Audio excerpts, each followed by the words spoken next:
The golden sunset painted the rugged hills of Clearwater Basin with amber light, casting long shadows across what should have been the bustling preparation for the harvest festival.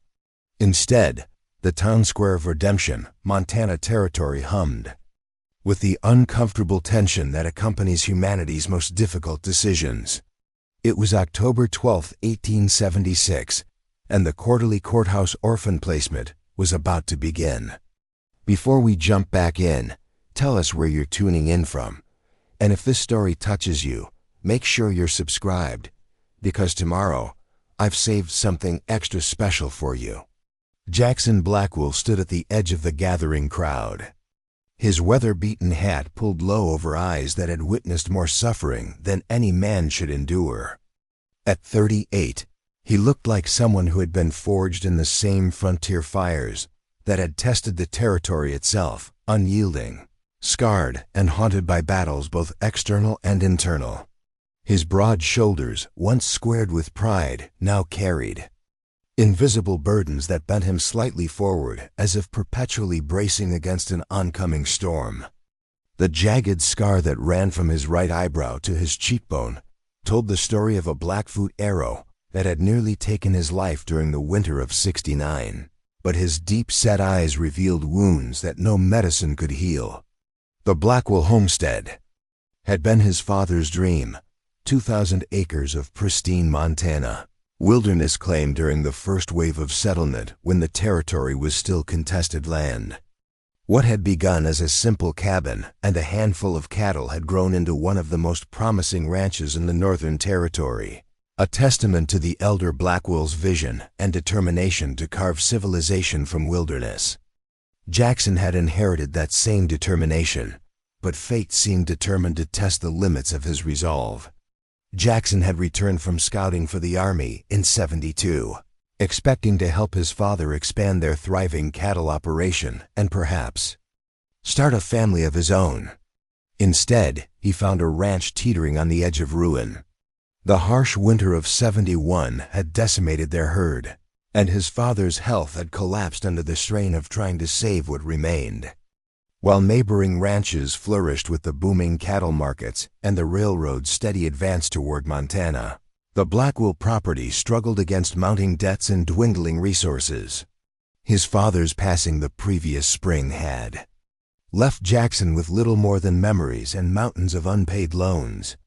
The bank in Helena held notes that would come due before winter, and the ranch that should have been supporting 3 generations of Blackwells now barely sustained one solitary man working from dawn until dusk to preserve his family's legacy. The railroads that were making other ranchers wealthy had bypassed Clearwater Basin, leaving the region isolated and dependent on cattle drives that Jackson could no longer afford to undertake.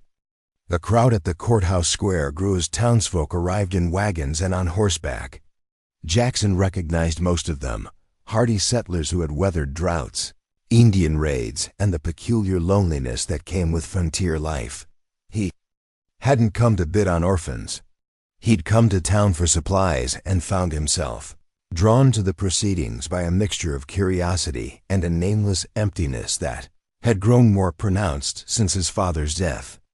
Standing alone at the gathering's periphery gave him the chance to observe without engaging, to be near people without having to explain his ranch's declining fortunes or endure their pity. "Folks, may I have your attention, please?" called Judge Wilson Montgomery, a silver-haired man whose lined face reflected 30 years of administering frontier justice. His voice carried across the square with the practiced authority of someone accustomed to bringing order to chaos. "We'll be commencing with today's placement proceedings in accordance with territorial law and Christian charity." The judge adjusted his spectacles and consulted the papers before him. "As you know, these children are wards of the territory following various unfortunate circumstances. Each one requires a proper home, moral guidance, and the opportunity to learn useful skills that will serve them and our community as they mature." Jackson watched as the crowd shifted uncomfortably. These proceedings occurred whenever orphan children accumulated at the county's temporary shelter, a converted storeroom behind the courthouse where children who had lost parents to disease, accident, or the countless other dangers of frontier life waited to learn their fates. Montana Territory in 1876 had no formal orphanage system, relying instead on the placement of parentless children with families who would provide care in exchange for their labor once they were old enough to be useful. Montgomery continued, his voice dropping slightly as if acknowledging the gravity of what would follow. Today we have an unusual situation. The Simpson wagon train suffered a catastrophic attack 3 weeks ago while crossing Blackfoot territory north of here. Most adults were killed, but 9 children survived because they had wandered away from camp to pick berries just before the attack. Army scouts found them huddled together 2 days later, severely malnourished and traumatized. A murmur rippled through the crowd. The Simpson train had been big news, nearly 40 settlers heading to Oregon country with dreams of starting new lives, now reduced to a tragic footnote in the territory's violent history. Jackson had heard the stories in town but hadn't realized there were survivors, let alone children who now needed homes. These 9 children range in age from 4 to 16, the judge explained. They've been recovering at Doc Simmons' clinic, but they can't remain there indefinitely. They need proper homes, proper care, and a chance to rebuild their lives after witnessing unspeakable tragedy. The first child brought forward was Mary Sullivan, 16 years old, with auburn hair pulled back in a simple braid. Though thin from her ordeal, she carried herself with remarkable composure, her green eyes scanning the crowd with a wariness that betrayed her recent trauma. She stood protectively near the younger children, her posture suggesting she had already assumed responsibility for their welfare. Mary Sullivan, 16 years of age, the judge announced. Experienced with cooking, sewing, childcare, and basic animal husbandry. Educated through primary reader level, knows her figures, and demonstrates excellent moral character. Starting bid of $3. Preparing and narrating this story took us a lot of time, so if you are enjoying it, subscribe to our channel. It means a lot to us. Now back to the story. Jackson watched as several townspeople considered the offer. A 16-year-old girl represented significant value to a frontier household, old enough to contribute meaningful labor immediately, young enough to have many productive years ahead. Mrs. Whitfield, who ran the boarding house, offered $4. The Petersons, who owned the mercantile, countered with $5. After brief bidding, Mary was placed with the Whitfields for $7, a fair price that reflected both her capabilities and the boarding house's need for additional help with laundry and cleaning. The next children presented were brothers, Thomas and Samuel Cooper, ages 14 and 12. Strong for their ages despite recent hardship, they were quickly placed with a rancher named McAllister, who needed help with his expanding cattle operation. The bidding for them was more enthusiastic, reaching $12 for the pair. As the proceedings continued, Jackson noted how the bidding grew less spirited as the children grew younger. 10-year-old Elizabeth Harper went to the blacksmith's family for $3.50 after minimal bidding. 8-year-old William Fisher was taken by the town school teacher, Mrs. Holloway, for $2, with the judge noting approvingly that she recognized his scholarly potential. This pattern was familiar to anyone who had attended such proceedings before. Older children who could immediately contribute to a household's labor needs were valued more highly than younger ones who would require years of care before offering meaningful work in return. It was simple frontier economics. Every mouth to feed represented an investment that needed to eventually pay dividends in labor.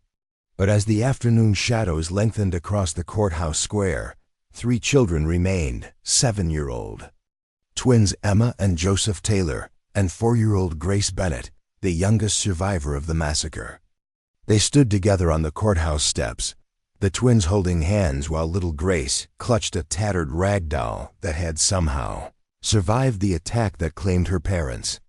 Emma and Joseph Taylor, 7 years of age, Judge Montgomery announced, though his voice had lost some of its earlier authority. Healthy children from good farming stock. Starting bid of $2 for the pair. Jackson scanned the crowd and noted the reluctance in their expressions. 7-year-olds represented years of feeding, clothing, and housing before they could contribute meaningful labor to a household. In the lean economy of redemption, where most families worked from sunrise to sunset just to maintain their precarious foothold on prosperity, taking on 2 such children was a significant economic burden. $1, the judge tried again, his voice betraying his growing concern. Still nothing. The twins stood motionless, too young to fully comprehend the economics of their situation, but old enough to understand that no one wanted them. Joseph's lower lip trembled slightly, though he fought to maintain composure. Emma squeezed his hand tighter and whispered something that made him stand straighter. 50 cents, the judge said finally. Surely someone can spare 50 cents for 2 healthy children who just need a chance. The silence stretched uncomfortably. People began looking at their boots, examining the sky, anything to avoid meeting the eyes of the twins who were being so clearly rejected by the community. Jackson felt something twist inside him as he watched their small faces register the growing reality that they might not find a home. And finally, Montgomery continued with obvious reluctance. Grace Bennett. 4 years old. Too young for significant work, but healthy and well-behaved. Starting bid of 50 cents. 4-year-old Grace represented pure expense, years of feeding, clothing, and care with no meaningful labor contribution possible until she was much older.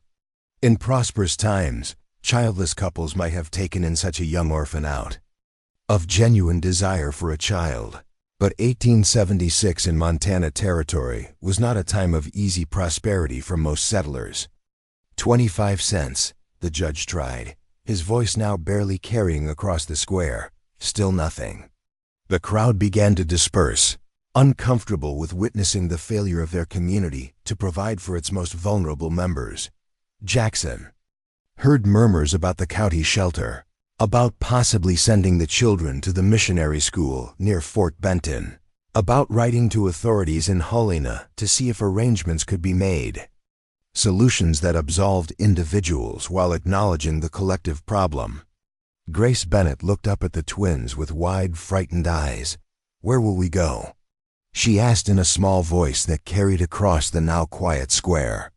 "I want my mama." Emma knelt beside the younger child, showing remarkable poise for a 7-year-old. "We'll stay together," she promised, though she had no power to ensure such an outcome. "Joseph and I will take care of you." Something shifted in Jackson's chest as he watched this exchange, something that had nothing to do with rational thought or economic calculation. These weren't abstract problems to be solved by county officials. They were children with names and faces and the capacity for fear and hope. Emma Taylor reminded him of his sister Carolyn, who had died of mountain fever when Jackson was 12, brave and protective in trying so hard to be strong in circumstances that would overwhelm most adults. Joseph Taylor had the same determined set to his jaw that Jackson recognized from his own childhood reflections. And little Grace Bennett, clutching her doll as if it were the only stable thing in her world, awakened memories of what it meant to feel utterly vulnerable and dependent on the mercy of others. $27, Jackson heard himself say, his voice sounding foreign to his own ears. The remaining crowd turned to stare at him in collective shock. $27 was nearly a month's wages for a ranch hand, certainly more than anyone had expected to hear offered for 3 children who couldn't contribute significant labor for years to come. Judge Montgomery blinked in surprise. "Did you say $27, Mr. Blackwell?" "For all 3 children," Jackson confirmed, though his heart was pounding so hard he could feel it in his throat. The amount was precisely what remained in his pocket after purchasing supplies, the money that should have gone toward the coming winter's provisions and a partial payment on his loans. The bid is $27 for all 3 remaining children, Montgomery announced, his voice regaining some of its official tone. Going once. The silence that followed was different from the earlier uncomfortable quiet. This was the silence of people trying to comprehend what had just happened. Why a man known to be struggling to keep his ranch afloat would voluntarily take on 3 children, who would represent years of expense before they could contribute meaningfully. Going twice. Jackson reached into his coat pocket and felt the worn leather of his wallet, containing every dollar he had managed to save over the past 3 months. $27 represented emergency funds, seed money for spring planting, his narrow margin between continuing his father's dream and losing everything. It was also somehow exactly the amount he had on hand, as if some cosmic calculation had determined this moment required everything he possessed. Sold to Jackson Blackwell for $27. The gavel came down with a sound that seemed to echo across the hills surrounding Redemption. In that moment, Jackson Blackwell became responsible for 3 children whose lives had been shattered by tragedy and whose futures now depended entirely on a man who wasn't certain he could save himself. The paperwork took longer than the bidding. Jackson signed documents that made him legally responsible for the children's physical welfare, moral development, and basic education until they reached adulthood or were placed in apprenticeships. He barely read the forms, his attention fixed on the 3 small figures waiting by the courthouse steps, processing the fact that their lives had just changed again in ways they couldn't possibly understand. As he approached them after completing the legal requirements, Jackson realized he had no idea what to say. How do you introduce yourself to children who have lost everything? What promises can you make when your own future hangs by the thinnest of threads? Well, he said finally, crouching down to their level, I suppose we should head home and figure things out together. Emma studied his face with the careful attention of someone who had learned not to trust too quickly. Mr. Blackwell, sir. Why did you pay so much for us? We heard the blacksmith say we weren't worth the trouble. Jackson felt his jaw tighten at the casual cruelty of such a comment, but he forced himself to focus on Emma's question. It deserved an honest answer, even if he wasn't entirely sure what that answer was. I'm not really sure myself, he admitted. But I know that a person's worth isn't measured by how much work they can do. You 3 seem like good kids who've had terrible luck. Seemed to me you deserved better than what was happening here today. Joseph spoke for the first time, his voice small but clear. Are you going to be our new pa? The question hit Jackson like a physical blow. He hadn't thought beyond the immediate crisis, hadn't considered what these children would call him or how they would understand their relationship. The word pa carried implications and expectations that terrified him almost as much as they touched something deep in his chest that he had thought permanently damaged. I don't know, son, he said honestly. I guess we'll have to figure that out as we go along. For now, how about you just call me Jackson, and we'll see what happens next. Little Grace approached him cautiously, studying his face with the solemn intensity only a 4-year-old can manage. Do you have cookies at your house? She asked, her question reflecting the immediate practical concerns of childhood, even amid tragedy. Despite everything, the financial recklessness of what he'd just done, the overwhelming responsibilities he'd assumed, the uncertain future they all faced, Jackson found himself smiling for what felt like the first time in years. No cookies. At the moment, he admitted, but I reckon we could figure out how to make some. The journey back to the Blackwell homestead passed in relative silence. The 3 children sat beside Jackson on the wagon seat, taking in their surroundings with the intense attention of people, memorizing escape routes and identifying potential dangers. Jackson found himself seeing his property through their eyes and feeling oddly embarrassed by what they would find. The Blackwell Ranch had once been his father's pride, a sprawling property with a sturdy main house, well-constructed outbuildings, and pastures filled with prime cattle. Now it showed the accumulated wear of years of deferred maintenance and financial struggle. The house needed repairs that Jackson couldn't afford. The barn roof had a worrying sag, and the corrals contained barely a quarter of the cattle the ranch had once supported.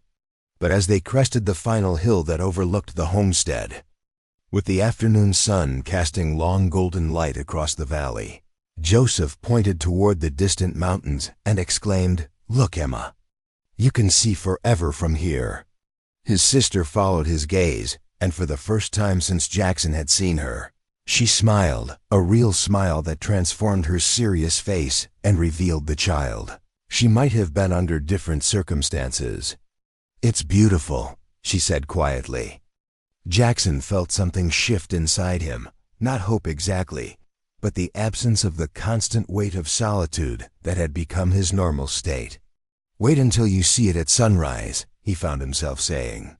"The whole valley lights up like it's been painted with gold."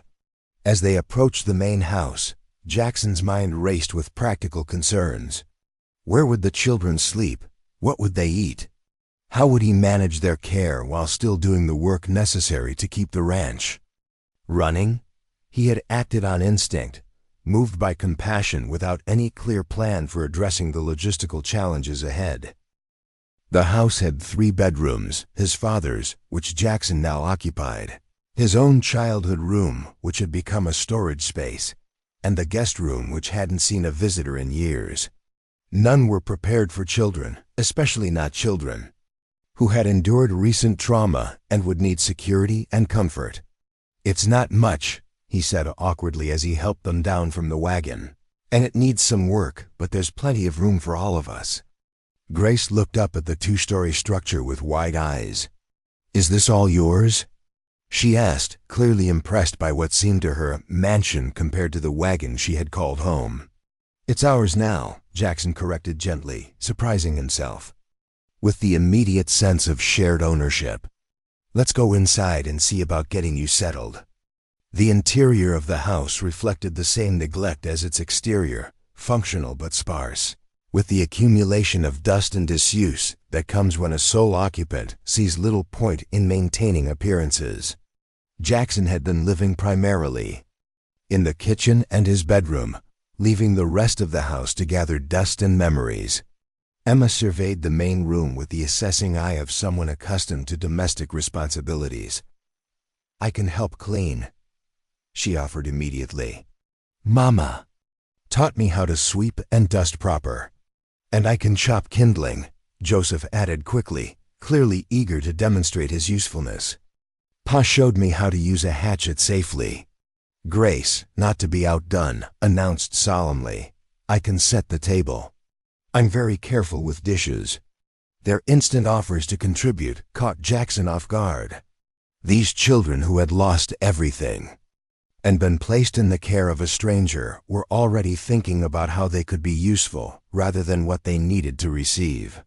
It was the kind of resilience that spoke to their upbringing and character, but it also highlighted how much responsibility they had been forced to shoulder at ages when most children were primarily concerned with play and learning.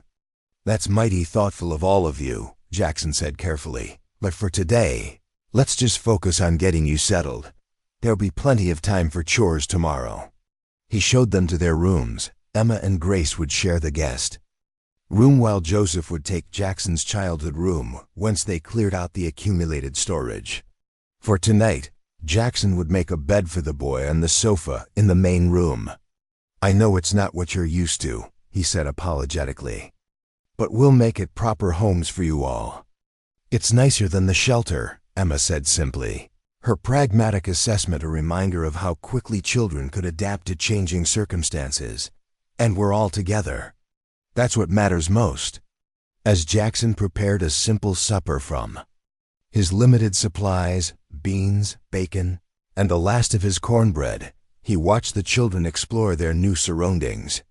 Despite their evident exhaustion, they moved with the curious energy of youth, examining the unfamiliar environment with the resilience that children somehow manage to maintain even through the worst circumstances. Joseph discovered a wooden chess set that had belonged to Jackson's father, carefully preserved, though rarely used in recent years. "Do you play?" he asked hopefully. "My father taught me," Jackson replied, surprised by the memory. "I haven't played in years, but I could teach you if you'd like." Grace found a shelf of books that had belonged to Jackson's mother, novels and poetry collections that had gathered dust since her passing when Jackson was still a boy. "Will you read to us?" she asked, her small fingers tracing the embossed spine of Treasure Island. "Every night if you want," Jackson promised. Another commitment made without calculation, but which felt right nonetheless.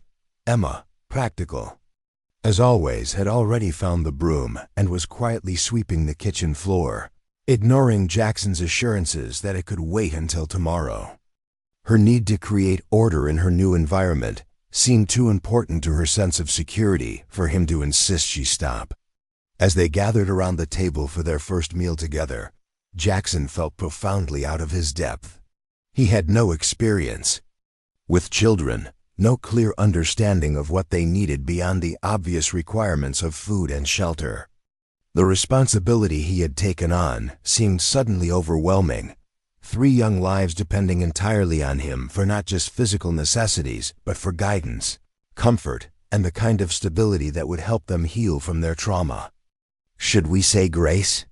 Emma asked, her question reflecting habits from her previous life that provided continuity in the chaos of her current situation. Jackson couldn't remember the last time he had prayed before a meal. After returning from the army, after watching his father's slow decline, his faith had become another casualty of life's disappointments. But looking at these children who had suffered far greater losses yet still maintained this simple ritual, he felt something shift in his understanding of what strength truly meant. "That would be nice," he said. "Would you like to lead us?" Emma bowed her head, her small voice steady as she recited, "Thank you, Lord, for this food and for Mr. Blackwell, who gave us a home. Please watch over our parents in heaven and help us be good children. Amen." "Amen," Jackson echoed, his throat tight with unexpected emotion. As they ate their simple meal, the conversation gradually became less strained. The children asked questions about the ranch. How many animals did he have? Were there horses they could learn to ride? Did wild animals ever come near the house? Jackson answered as honestly as he could, finding himself increasingly engaged by their curiosity and their evident determination to understand their new environment. When supper was finished, he showed Joseph how to properly bank the fire for the night while Emma helped Grace prepare for bed. The domesticity of these simple activities felt foreign to Jackson after years of solitary existence, but there was something profoundly right about the sounds of children moving through the house that had been built for a family. As he tucked Grace into bed beside Emma, the little girl looked up at him with solemn eyes. "Mr. Jackson, do bad Indians come here? The ones that hurt our people?" The question caught him off guard, a stark reminder of the trauma these children had experienced. "No, Grace," he assured her. "We're far from the Blackfoot territory, and the army patrols keep this area safe. You don't need to worry about that here. Promise?" She pressed, needing the absolute certainty that only children require. "I promise," he said firmly. "Nothing will harm you while you're in my care." It was a promise he had no right to make in a world filled with unpredictable dangers, but it was one these children needed to hear. As Grace settled back against the pillow, apparently satisfied with his assurance, Jackson realized that he meant every word. He would protect these children with everything he had, though he couldn't have explained why he felt such immediate responsibility for them. Later, after all 3 were finally asleep, Jackson sat alone on the porch, watching the stars emerge above the valley and trying to make sense of the day's events. By any rational measure, what he had done was reckless to the point of foolishness. His ranch was barely sustaining one person. Adding 3 dependent children to the equation made his already precarious financial situation potentially disastrous. Yet something about their presence in his home felt right in a way nothing had since before the war. The empty rooms that had echoed with memories now contained living, breathing futures. The obligations he had assumed gave structure and purpose to days that had previously been measured only by work completed and survival maintained. Looking toward the mountains that defined the western boundary of his property, Jackson remembered his father's words when they had first arrived in the territory. "This land isn't just for us, son. It's for those who'll come after us. Everything we build here is meant to last beyond our own time." Until today, Jackson had assumed that his father's legacy would die with him, that the Blackwell ranch would eventually be absorbed by more successful operations or claimed by the bank when he could no longer meet his obligations. But now, watching the moonlight paint silver across the valley that 3 children would see when they woke in the morning, he began to consider a different possibility. What if his purpose wasn't just to maintain what his father had built, but to provide a foundation for these children who had lost everything? What if the real value of the Blackwell ranch wasn't measured in acres or cattle, but in its capacity to offer safety and opportunity to those who needed it most? The questions had no immediate answers, but for the first time in years, Blackwell found himself thinking beyond mere survival. As he finally went inside to snatch a few hours of sleep before dawn would demand his attention, he passed Joseph sleeping soundly on the sofa, one arm thrown protectively over the chess set they had played with earlier. The boy murmured something in his sleep, not in distress, but with the peaceful cadence of ordinary dreams. It was, Jackson realized, the sound of healing beginning, of life continuing despite tragedy. And somehow, against all logic and economic calculation, he'd become part of that healing. Tomorrow would bring a host of practical challenges: children to feed, a ranch to run, debts that wouldn't disappear because of his newfound responsibilities. But for tonight, in a house that no longer felt empty, Jackson Blackwell slept more soundly than he had in years, his dreams untroubled by the ghosts that had haunted him since the war. Outside, the Montana night wrapped around the Blackwell homestead like a protective blanket, and inside, for the first time since his father's death, the house contained not just memories of the past, but possibilities for the future. 3 orphan children and 1 lonely man had become, in the space of a single day, something none of them had expected to find again: the beginnings of a family. If this story resonates with you, make sure to subscribe to our channel for the next installment, where we'll discover how the children's arrival transformed not just Jackson's life, but the entire Clearwater Basin. Leave a comment sharing your thoughts, and remember that sometimes our most impulsive decisions become our most meaningful legacies.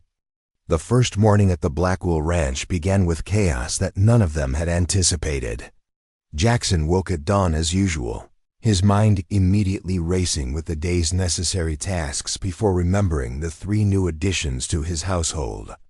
He moved quietly through the main room, careful not to wake Joseph, who slept soundly on the sofa, and stepped outside to assess the weather and begin his morning chores. The October air carried the bite of approaching winter, a reminder that he had precious little time to prepare for the harsh Montana cold that would soon descend upon them. The cattle needed moving to the southern pasture, where they would be better protected from the coming storms. The roof on the barn required patching before the first snow. And now he had 3 children who needed attention, supervision, and care he had no experience providing. As Jackson fed the horses and checked on his meager herd of cattle, his mind wrestled with the practical implications of what he'd done. His supplies, already stretched thin to support 1 man through winter, would need to feed 4 people now. The children would need warmer clothing than whatever meager possessions they had brought from the courthouse shelter. The house that had seemed more than adequate for a single occupant now presented challenges he hadn't considered. The stove that heated only the main room and kitchen would leave the bedrooms frigid during the bitter winter nights, and the single outhouse that he'd neglected to maintain properly was hardly suitable for young children, especially during snowstorms. When Jackson returned to the house, he found Emma already awake and attempting to prepare breakfast from his limited supplies. She stood on a chair pulled up to the stove, carefully tending a pot of oatmeal while keeping a watchful eye on Grace and Joseph, who were sitting at the table awaiting their meal. "Good morning, Mr. Blackwell," she said with the careful formality of a child trying to make a good impression. "I hope it's all right that I started breakfast. We were hungry, and I didn't want to wake you." Jackson felt a pang of guilt at the realization that these children had awakened in a strange house and, rather than disturbing him, had taken it upon themselves to solve their own needs. It spoke to both their resilience and their previous experiences of having to fend for themselves during difficult circumstances. "That's mighty thoughtful, Emma," he said, hanging his hat on the peg by the door. "But from now on, you don't need to worry about waking me. I'm usually up with the sun anyway, and taking care of you all is my responsibility now." Emma nodded seriously, though the look in her eyes suggested she wasn't entirely convinced he could manage without her help. "Do you have milk for the oatmeal?"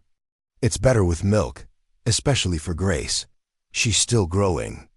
Jackson had to admit he didn't. The Blackwell ranch had once maintained several milk cows, but he'd sold the last one the previous spring to cover tax payments.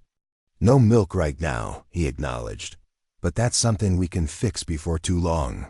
For today, we'll make do with what we have, and then we need to make some plans." The oatmeal was plain but filling, sweetened with the last of Jackson's molasses. As they ate, he studied the children in the morning light. They looked better than they had the previous day. A night of secure sleep had brought color back to their cheeks and a measure of ease to their postures. Even so, all three were too thin. Their clothes were worn and inadequate for the coming winter, and they carried the watchful wariness of children who had learned that security could vanish in an instant. "We need to make a trip into town today," Jackson announced as they finished eating. "There are things you'll need before winter sets in, and I should introduce you to some folks who might be helpful to us." "Will we have enough money?" Joseph asked with the direct practicality of a child who had already learned about financial limitations. The question hit Jackson with unexpected force. The $27 he'd spent on the children had been virtually everything he had. The remaining coins in his pocket wouldn't cover much in the way of winter clothing, additional food supplies, or the countless other necessities 3 growing children would require. "We'll manage," he said with more confidence than he felt. "I've got some arrangements I can make." Those arrangements would have to include a visit to the bank that already held notes on much of his property, but Jackson kept that detail to himself. No sense in burdening the children with adult concerns that would only add to their anxiety. After breakfast, Jackson helped the children ready themselves for the trip to town. Their possessions were pitifully few, whatever they'd managed to salvage after the attack and what little the county shelter had provided. Grace's tattered doll, Joseph's small pocket knife that had belonged to his father, and Emma's carefully preserved Bible were their most precious items, carried with the reverence of talismans that connected them to their previous lives. The wagon ride to redemption was filled with Joseph's curious questions about everything they passed. The boy's natural interest in his surroundings seemed to have survived the trauma he'd endured, and Jackson found himself explaining aspects of ranching and Montana geography that he'd taken for granted for years. Emma remained more reserved, though she listened attentively to every explanation, clearly filing away information that might prove useful. Grace simply nestled against her side, thumb in mouth, watching the landscape pass with solemn eyes. Redemption was a small settlement by any standard, a single main street lined with essential businesses, a schoolhouse, a church, and scattered residences. What it lacked in size, it made up for in strategic importance as the only reliable supply point for ranches scattered across 50 miles of territory. As they rolled down the main street, Jackson noted the curious glances from townsfolk who had witnessed yesterday's auction and were now seeing the practical reality of his impulsive decision. Their first stop was Hargrove's General Store, a weathered two-story building that served as the commercial heart of Redemption. Samuel Hargrove had been supplying the Blackwell ranch since Jackson's father first established it, extending credit during lean times and celebrating their successes during prosperous years. If anyone would understand Jackson's current predicament and offer assistance, it would be Hargrove. "Mr. Blackwell," the storekeeper greeted him with the easy familiarity of long acquaintance. His eyes moved to the children with undisguised curiosity. "I see you've brought your new wards for provisions." "That's right," Jackson confirmed, ushering the children into the store. "Emma, Joseph, and Grace need proper winter clothing, and our pantry could use restocking as well." Hargrove nodded thoughtfully, studying the children with a merchant's assessing eye and a neighbor's genuine concern. "Heard about what you did at the auction. $27 is a fair piece of change for a man in your position." It was. "What needed doing?" Jackson said simply, not wanting to discuss his finances in front of the children. The older man seemed to understand. "Let's get these young ones fitted out properly. Montana winters are no joke, especially for little ones who aren't used to them." Mrs. Hargrove emerged from the back room, and upon seeing the children, her practical efficiency transformed into grandmotherly warmth. "Oh my stars, just look at you three. Samuel, these children need proper feeding up and warm things immediately." Within minutes, she had organized a whirlwind of measuring, fitting, and selecting that would have overwhelmed Jackson had he attempted it alone. Wool socks, flannel nightclothes, sturdy boots, winter coats, mittens, scarves, and hats were assembled. With remarkable speed, Emma assisted with Grace's fittings while Joseph tried on boots under Jackson's supervision. As the pile of necessary items grew, so did Jackson's anxiety about the cost. When Mrs. Hargrove disappeared into the storeroom to find just the right winter dress for a pretty girl like Emma, he approached Hargrove with lowered voice. "Sam, I need to be straight with you. I'm good for all this, but I'll need time to pay. The bank already has notes on most of my stock, and with winter coming." Hargrove waved off his concern with a shopkeeper's pragmatic understanding of frontier economics. "Jackson, your father and I did business for 20 years on nothing more than a handshake.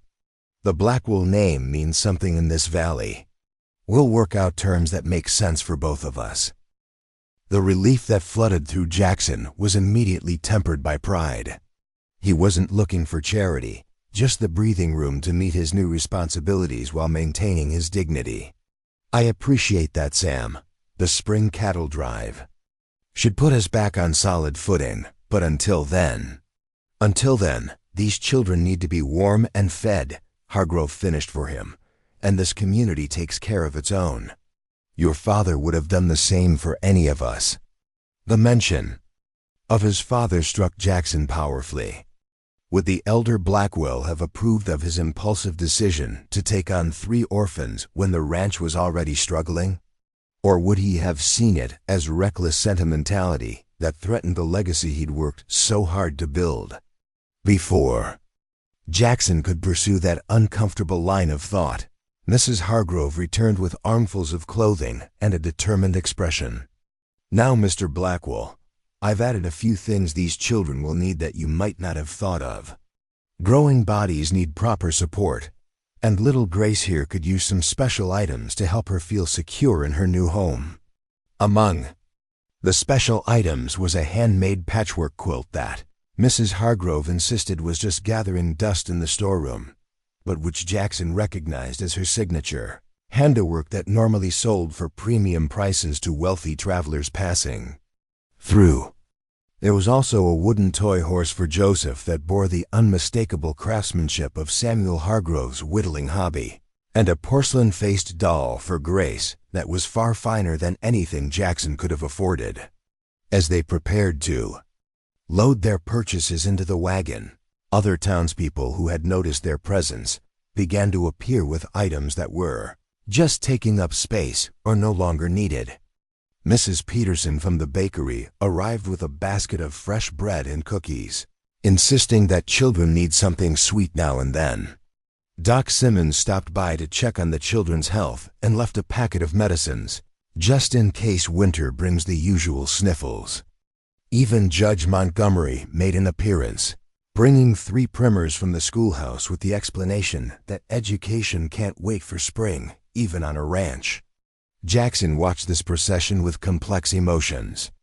The same community that had been unwilling to bid on these children at the auction was now rallying to support them after he had taken the initial risk.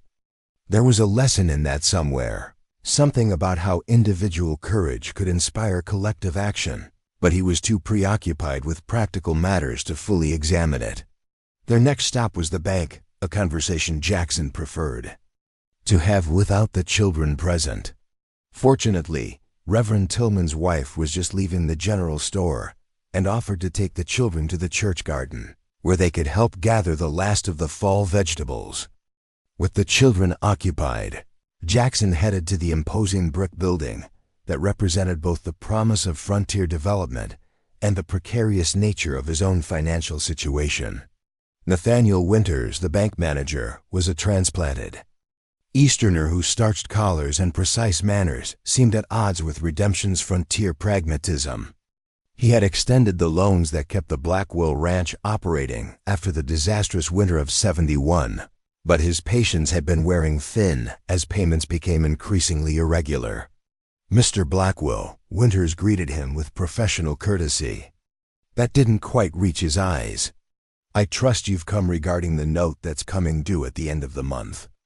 "That's part of it," Jackson acknowledged, taking the offered seat across from Winters' polished desk. "But circumstances have changed somewhat since our last conversation." He explained about the children, trying to frame his decision in the businesslike terms that Winters would respect rather than the emotional impulse it had actually been. "These children represent an investment in the ranch's future," he concluded, feeling slightly dishonest about reducing Emma, Joseph, and Grace to economic calculations, but knowing it was the language Winters understood. "With proper training, they'll contribute significantly to operations within a few years. But in the meantime, I need to restructure our current arrangements." Winters leaned back in his chair, studying Jackson with the careful assessment of a man whose livelihood depended on judging character as much as collateral. "You've taken on significant additional obligations at a time when you were already struggling to meet existing ones. From a strictly financial perspective, it's not a decision I would have advised." "Nevertheless, it's done," Jackson said firmly. "And I'm not asking for forgiveness of any debts, just a rearrangement of terms that allows me to meet my responsibilities to both the bank and these children." The negotiation that followed tested Jackson's resolve and diplomacy. Winters was not an unkind man, but his primary obligation was to his depositors and Eastern investors.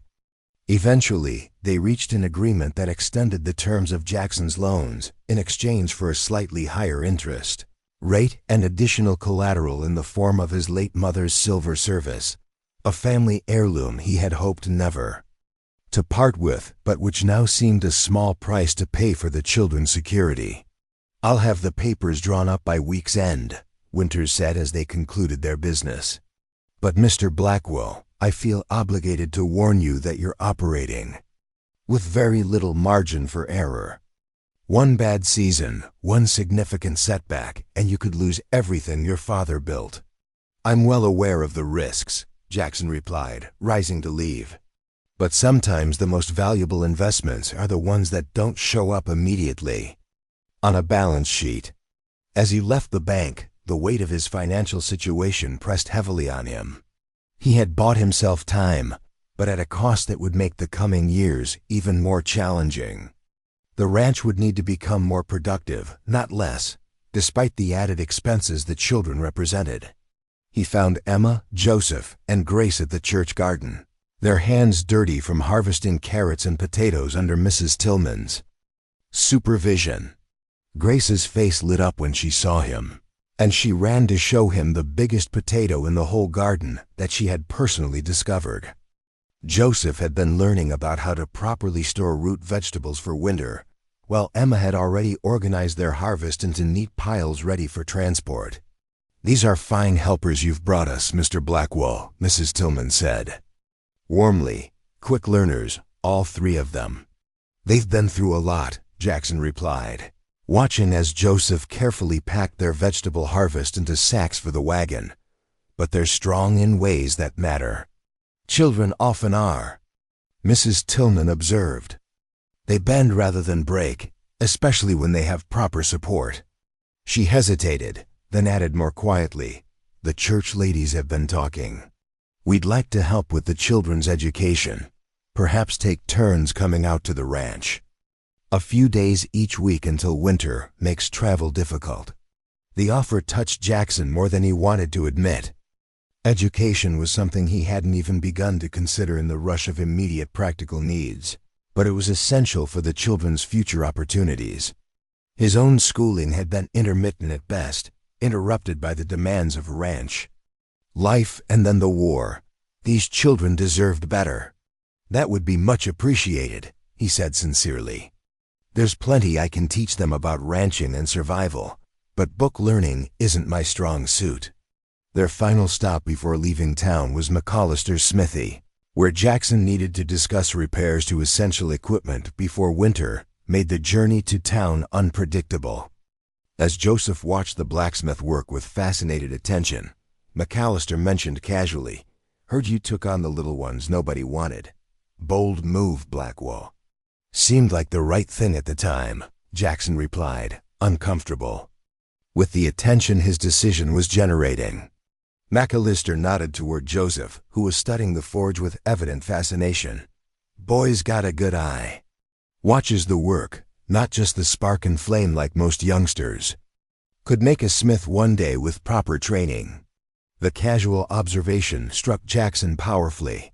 He had been thinking of the children primarily in terms of their needs and the challenges they presented. But they also had potential, talents, and futures that extended beyond his immediate concerns about feeding and housing them through winter. As they loaded their supplies and prepared for the journey home, Jackson found himself seeing the children differently, not just as obligations he had impulsively assumed, but as individuals with their own strengths and possibilities. Emma's natural leadership and practical competence, Joseph's curiosity and mechanical interest, Grace's resilience and openness to new experiences. These weren't just personality traits, but foundations upon which futures could be built. The return journey to the ranch took them past several neighboring properties, including the sprawling CCC operation owned by Conrad Coleman, the wealthiest rancher in the territory. Coleman had been trying to purchase the Blackwell property for years, offering increasingly generous terms as Jackson's financial situation deteriorated. His argument was always the same: small ranches couldn't compete with larger operations that could weather difficult seasons and market fluctuations. Consolidation was inevitable. Jackson was just delaying the inevitable. As they passed the boundary between Coleman's land and the Blackwell property, Joseph asked innocently, "Why are his fences so much newer than ours?" The question cut to the heart of Jackson's circumstances more directly than the boy could have known. "Because Mr. Coleman has more money than we do," he answered honestly. "His ranch is bigger and he runs more cattle." "But our land is prettier," Grace declared with the absolute conviction of a 4-year-old. "It has more flowers and the mountains look closer." Her simple observation made Jackson see his property through new eyes. The Blackwell ranch might be smaller and less prosperous than the CCC, but it had advantages that couldn't be measured in acres or head of cattle. The natural spring that never ran dry, even in drought years, the protected southern valley that remained green long after other pastures had turned brown, the spectacular views that Grace had already recognized as special. These were assets that Coleman's money couldn't duplicate. By the time they reached the ranch house, Jackson had begun formulating a plan that seemed both desperate and inspired. The Blackwell property couldn't compete with larger operations on their terms, but Perhaps it didn't need to. Perhaps the key to survival wasn't expanding in the traditional sense, but finding different ways to use what they already had. As they unloaded their supplies and the children excitedly explored their new clothing and gifts from the townspeople, Jackson's mind continued working on this new possibility. The southern valley that had been used sporadically for cattle grazing might be better suited for crops that would command premium prices in the growing territorial markets. The natural spring could support specialized livestock that other ranches couldn't maintain. The breathtaking views and protected location might appeal to Easterners looking for summer properties away from crowded cities. These weren't traditional approaches to ranching in Montana territory, but traditional approaches weren't working for the Blackwell property. And now, with 3 children depending on him, Jackson couldn't afford to follow a failing strategy, simply because it was familiar. That evening, as they sat around the table eating a supper improved considerably by Mrs. Peterson's bread and the vegetables from the church garden, Jackson shared a simplified version of his emerging ideas with the children. "This ranch is going to be different from others around here," he explained as they ate. "We'll still raise cattle, but we'll do other things too. Things that play to our strengths rather than trying to compete where we're outmatched." Emma, practical as always, asked, "What kind of things?" "For starters, we'll plant crops in the southern valley, not just hay for our own animals, but vegetables and perhaps even fruit trees that we can sell in town. We'll raise chickens for eggs. And meat, maybe get a few milk cows back on the property. Joseph, you seemed interested in the blacksmith's work. Perhaps we could set up a small forge here for basic repairs that folks might pay for rather than making the journey to town." The children listened with varying degrees of comprehension. Joseph was clearly excited by the mention of a forge, while Emma's expression suggested she was calculating the practical challenges these plans would entail. Grace simply continued eating her potato, content with the immediate satisfaction of a full stomach and new doll waiting for bedtime. "It won't be easy," Jackson continued, feeling obligated to be honest even with children this young. "We'll be working harder than most, trying things that might not succeed the first time. But if we're smart and determined, we can build something here that's truly ours, something that provides for all of us and maybe even grows into something better than what we started with." "Like a family," Grace said unexpectedly, looking up from her plate with solemn eyes. "We're growing into a family, right, Mr. Jackson?" The simplicity of her question caught him off guard, touching something deep that he hadn't fully acknowledged even to himself. These children weren't just economic assets or moral obligations. They were becoming the family he had never expected to have, filling the emptiness of the ranch house with possibilities he had stopped imagining after returning from the war. "Yes, Grace," he said softly, "exactly like that." That night, after the children were asleep in beds made more comfortable by Mrs. Hargrove's quilts and the reassurance of full stomachs, Jackson sat at his father's desk and began calculating what would be needed to implement his new vision for the ranch. The figures were daunting, the work ahead enormous, but for the first time in years, he felt the stirring of genuine hope, not just for survival but for creating something meaningful and enduring. Outside, the stars shone with the particular brilliance that comes with Montana autumn, and inside, the house that had once echoed with loneliness now held the steady breathing of children who had found unexpected safety. Whatever challenges tomorrow would bring, Jackson Blackwell had found something worth fighting for. Not just his father's legacy, but the future of the family he was building from tragedy and chance. Winter descended upon Montana territory with merciless intensity that first year, bringing challenges that tested the fledgling family in ways Jackson couldn't have anticipated. December arrived with a blizzard that howled down from the Canadian border, dropping 3 feet of snow in a single night and transforming the landscape into an unrecognizable white wilderness. As wind rattled the windows of the Blackwell ranch house, Jackson stoked the fire higher and surveyed the 3 children huddled under blankets in the main room, their faces illuminated by flickering firelight. "Is this normal?"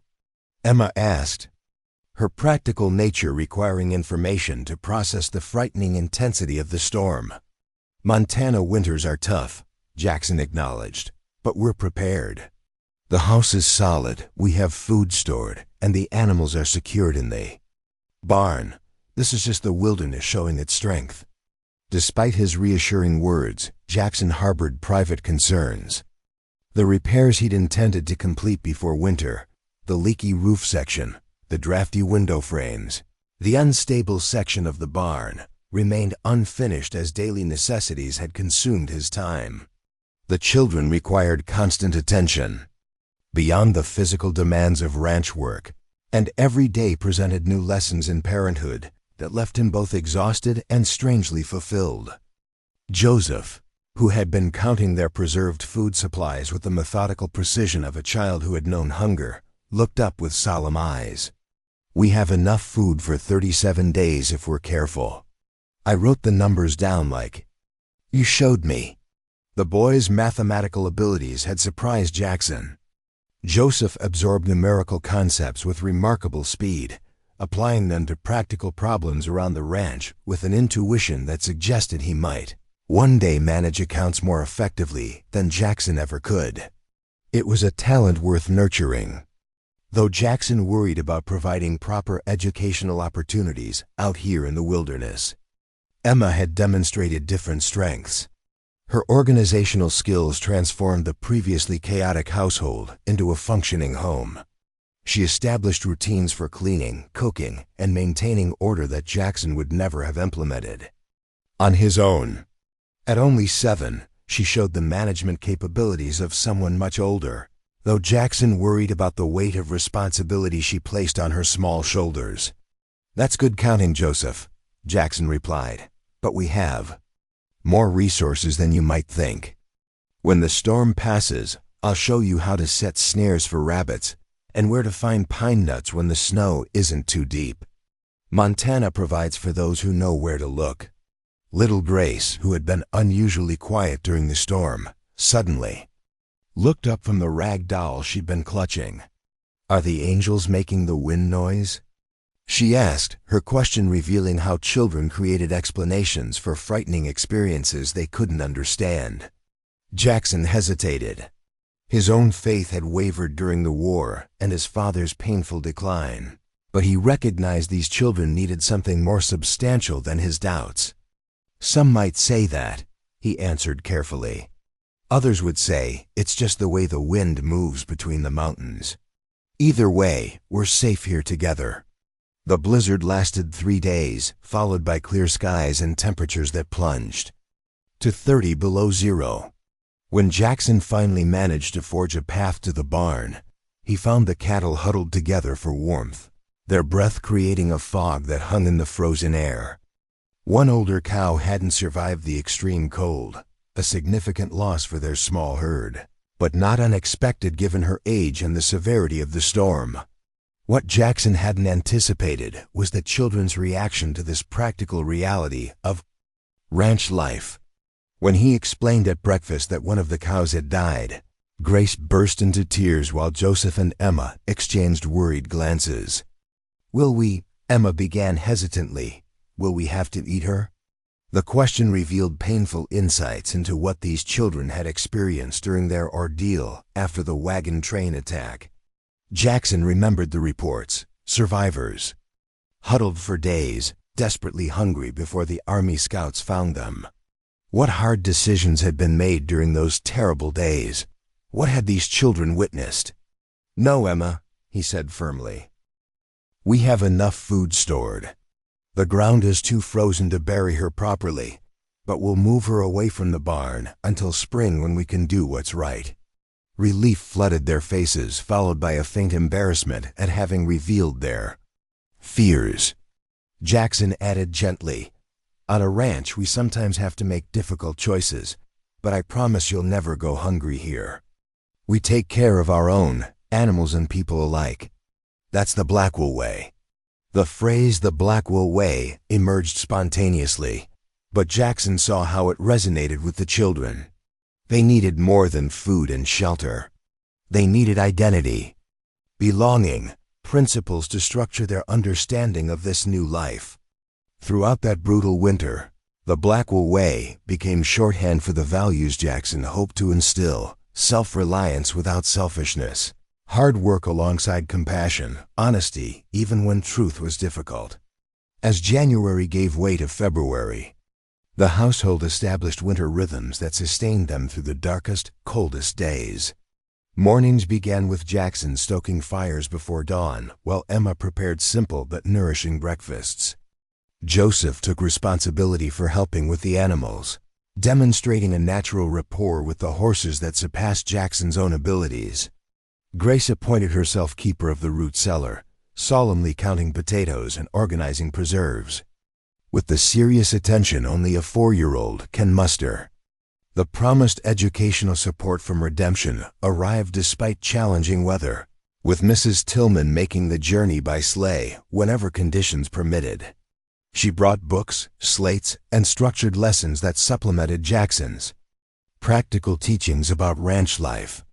Emma proved a quick study with reading and writing, while Joseph showed remarkable aptitude for mathematics and mechanical concepts. Even little Grace made progress, proudly identifying letters and simple words with growing confidence. One particularly bitter evening in late February, as wind drove ice particles against the windows like tiny bullets, Jackson sat by the fire, reading aloud from Treasure Island. The children gathered around him in what had become their nightly ritual. Grace leaned against his side, thumb in mouth, while Emma and Joseph sat cross-legged on the floor, eyes wide as Jim Hawkins discovered the map that would change his life. When Jackson paused to add wood to the fire, Joseph asked unexpectedly, "Did you have adventures like this before we came? Is that how you got your scar?" The question caught Jackson off guard. He rarely spoke about his years scouting for the Army, the violence, the loss, the moral complexities of frontier conflicts that had no clear heroes or villains. But looking at these children who had already encountered harsh realities beyond their years, he recognized their need for honest conversation about difficult truths. "Not like the book," he answered carefully. "Real adventures aren't usually as exciting or clean as stories make them seem. I worked for the Army, helping them find their way through territories they didn't know. Sometimes there was trouble with tribes protecting their hunting grounds. That's how I got the scar, an arrow during a skirmish near the Yellowstone." "Were you scared?" Emma asked, her practical nature seeking useful information rather than drama. "Terrified," Jackson admitted. Anyone who says they're never afraid in dangerous situations is either lying or foolish. Courage isn't about never feeling fear. It's about doing what needs doing despite being afraid. "Like when you took us at the auction?" Joseph suggested, with the insightful directness children sometimes display. "Were you afraid then too?" The question struck deeper than the boy could have known. "Yes," Jackson acknowledged after a moment's reflection. "But not of you. I was afraid of failing, of not being able to provide what you needed. I'm still afraid of that sometimes." His honesty created a moment of profound connection. These children, who had lost everything and been treated as commodities, understood fear intimately. By acknowledging his own vulnerabilities, Jackson had offered something many adults never provided: genuine respect for their emotional intelligence. "We're afraid sometimes too," Emma confessed quietly, "that something bad will happen again, that we'll be separated or have to leave here." "That's natural after what you've been through," Jackson assured them. "But I want you to know something important. This is your home now, for as long as you want it.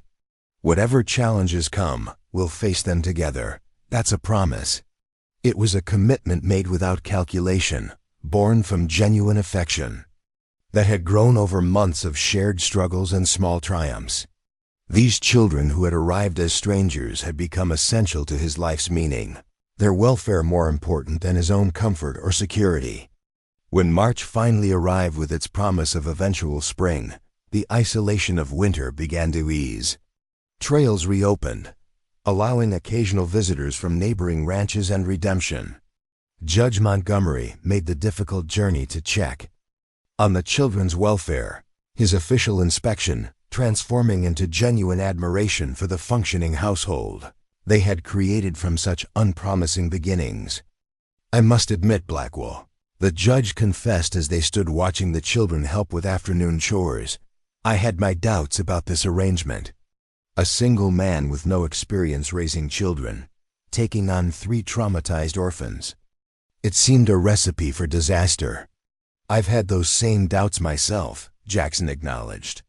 "Yet here they are, healthy, learning, working appropriately for their ages, and notably happier than when they arrived at the courthouse. You've accomplished something remarkable here."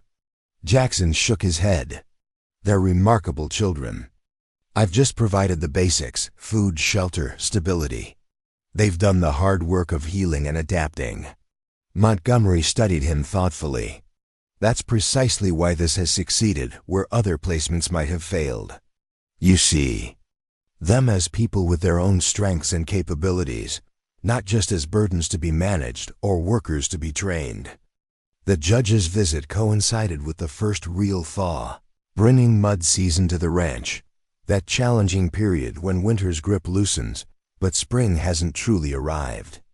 As frozen ground softened, Jackson finally located the problem that had plagued their water supply all winter: a broken pipe junction where the line from the spring entered the main house. With Joseph's assistance, he dug through the still partially frozen earth to make repairs. "Pass me that wrench, would you?" Jackson asked, pointing to the tool lying nearby. Joseph handed it over with the careful precision that characterized all his movements. The boy had developed a fascination with tools and mechanical systems that suggested natural aptitude worth cultivating. As they worked together in the mud, Jackson found himself thinking about the future in ways that extended beyond immediate survival. "You know," he said casually as they tightened the new junction, "when summer comes, we might see about getting some proper metalworking tools. McAllister mentioned you showed interest in his smithy. Could be useful to have basic forging capabilities. Here on the ranch, save us trips to town for simple repairs."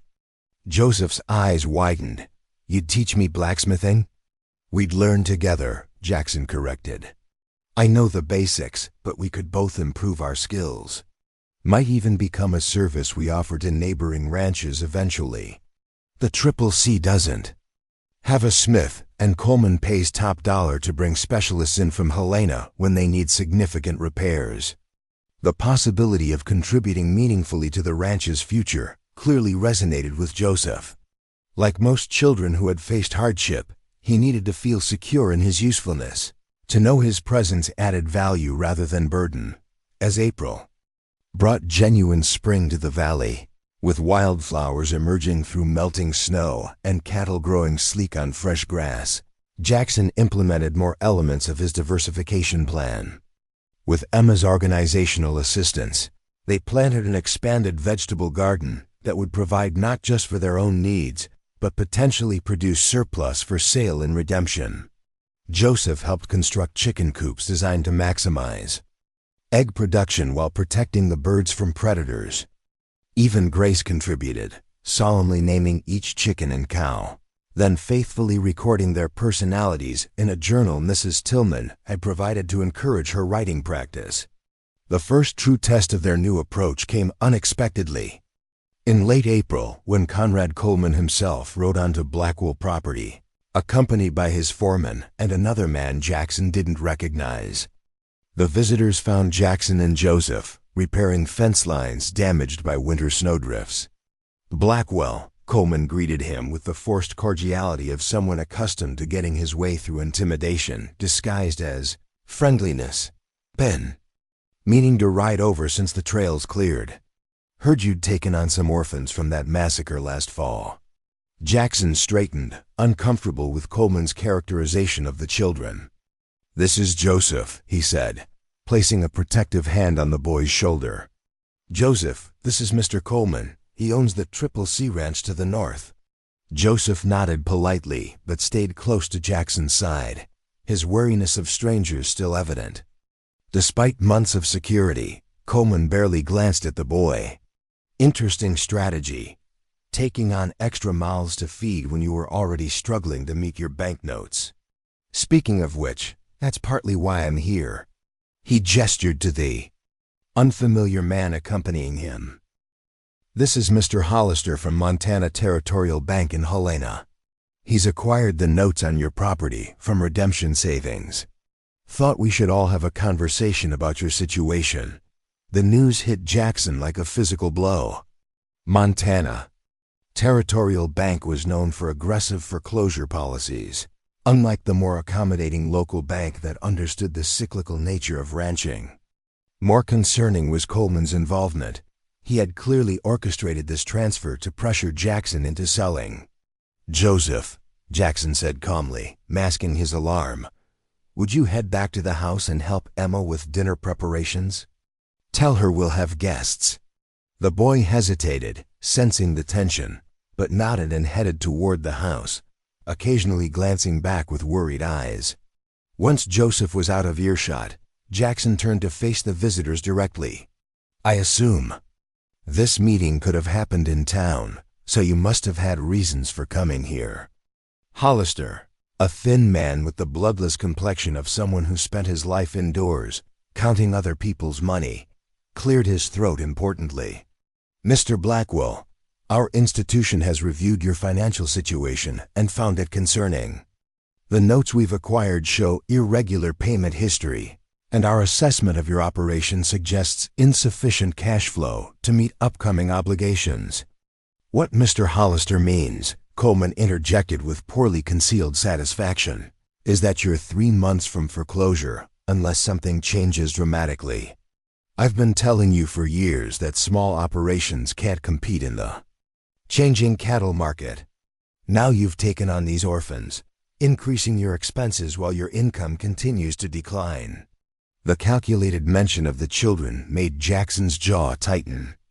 Coleman was using them as leverage, suggesting their welfare might be compromised by Jackson's financial decisions. It was manipulative and revealed the man's willingness to exploit any vulnerability. "My financial arrangements are my business," Jackson replied evenly. "And the children are family now, not a business calculation." Coleman exchanged glances with Hollister before continuing with false sympathy.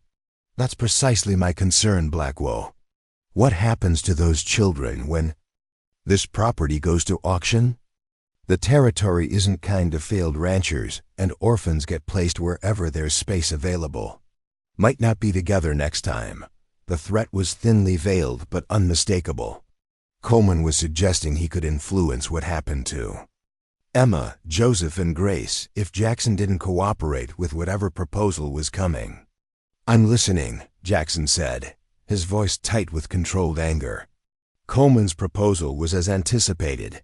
He would purchase the Blackwell Ranch at a generous price given its financial troubles, allowing Jackson to pay off his debts and relocate with the children to a smaller property or perhaps a business opportunity in redemption.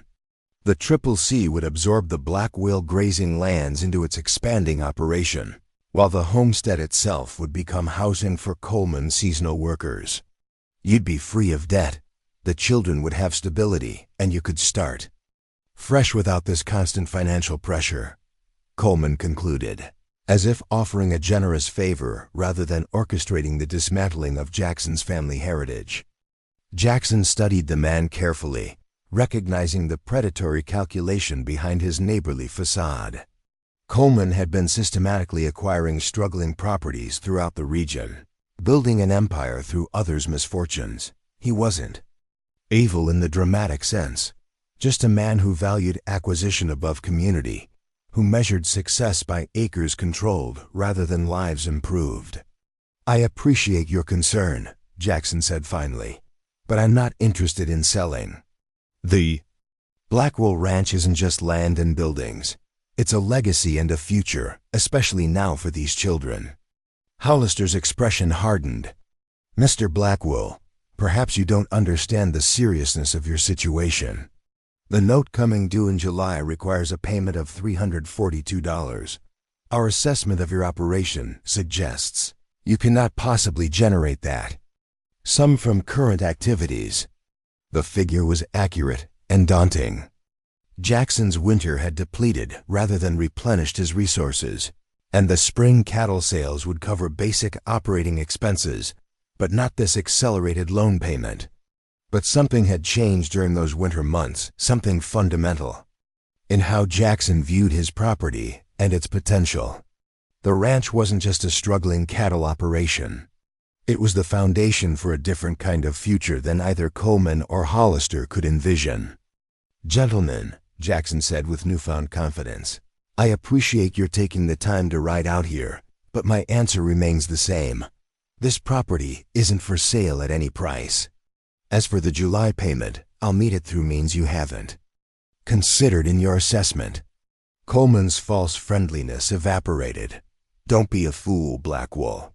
You're facing impossible odds with additional responsibilities you never should have taken on. Those children deserve stability, not the uncertainty of your financial gambles." The attempt to use the children against him only strengthened Jackson's resolve. "Those children have taught me more about courage and adaptation than I could have imagined. They've also helped me see possibilities for this land that go beyond traditional ranching. So thank you for your concern, but we'll find our own way forward." The visitors departed with thinly veiled threats about the consequences of defying financial realities, but Jackson hardly heard them. His mind was already racing with plans and calculations, not from desperation, but from a clarity of purpose that had been crystallizing throughout the winter months. When he returned to the house, he found all three children waiting anxiously, having observed the visitors from the windows. Emma, perceptive as always, asked directly, "Is something wrong?" Joseph said they were bank men. Jackson considered how to explain the situation in terms they could understand without causing unnecessary fear. These children had already experienced too much uncertainty and loss. He wouldn't add to their burdens with adult financial concerns. Yet he also recognized their need for honest communication about matters that affected their future. "Mr. Coleman wants to buy our ranch," he explained, sitting at the kitchen table and gesturing for them to join him. "He thinks small ranches like ours can't succeed anymore, especially with the changes we're making." "Do we have to leave?" Grace asked immediately, her lower lip trembling at the prospect of another displacement. "No," Jackson assured her firmly. "This is our home, and we're staying. But we need to work especially hard over the next few months to prove Mr. Coleman wrong. The changes we've been planning, the vegetable gardens, the chickens, maybe some specialized livestock, we need to implement them faster than I'd originally thought." Joseph's brow furrowed in concentration. "Is it because of us? Because you spent money taking us in?" The question revealed how keenly aware the children were of their economic impact on Jackson's life, a burden no child should have to carry. "Absolutely not," Jackson said emphatically. "The ranch faced challenges long before you arrived. In fact, you three have brought new possibilities I hadn't considered. Emma's organizational skills, Joseph's mechanical aptitude, even Grace's way with the animals. You're not burdens. You're partners in building something new here." The shift in perspective was subtle but profound, from viewing the children as responsibilities to recognizing them as essential contributors to the ranch's reimagined future. It wasn't just reassurance for their benefit. It was a genuine acknowledgement of how their presence had transformed his understanding of success and purpose. "So what do we do?" Emma asked practically, always focused on concrete actions rather than abstract worries. Jackson spread a rough map of the property on the table, one his father had drawn years earlier when first establishing the ranch. "We start by using every advantage this land gives us. Advantages Coleman doesn't have on his property, despite all his acres and cattle." He pointed to the southern valley with its natural spring. "This water source never runs dry, even in drought years. We'll use it not just for cattle, but for specialized crops that fetch premium prices in territorial markets. The protected eastern slope gets morning sun but afternoon shade, perfect for certain herbs and medicinal plants that Dr. Simmons mentioned are always in short supply." Joseph studied the map with intense concentration. "What about the old mining equipment in the barn? Could we use those parts for building things?" Jackson nodded appreciatively. The boy's memory for details and practical applications continued to impress him. "Absolutely. In fact, I've been thinking we might establish a small repair shop here.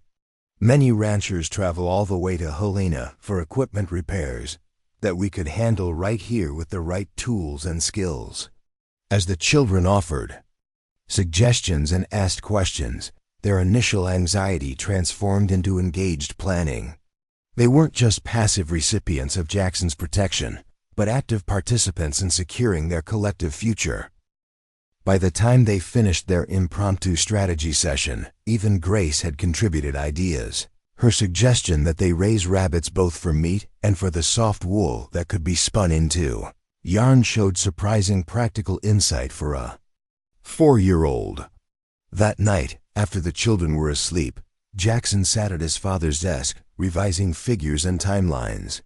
The challenge ahead remained daunting. Generating $342 by July required immediate action and some measure of good fortune. But for the first time since inheriting the struggling ranch, he felt a sense of purpose that transcended mere survival. The Blackwell property wouldn't compete with the Triple C on Conrad Coleman's terms. It would thrive by finding different paths to prosperity, just as this unconventional family had found strength through adaptation rather than conformity. Outside, spring rain fell gently on land beginning to green after winter's dormancy. Inside, plans took shape that would transform not just the Blackwell ranch, but the entire community's understanding of what success might look like in changing times. 3 orphan children and 1 struggling rancher had become something greater than their individual stories. They had become innovators by necessity, visionaries born from adversity rather than privilege. If you've been inspired by their determination, make sure to subscribe to our channel for the next installment where we'll discover how their unorthodox approach shocked the entire territory and changed the course of Montana's development. Leave a comment sharing your thoughts, and remember that sometimes our greatest innovations emerge not from abundance, but from the creative adaptations necessary to overcome limitations.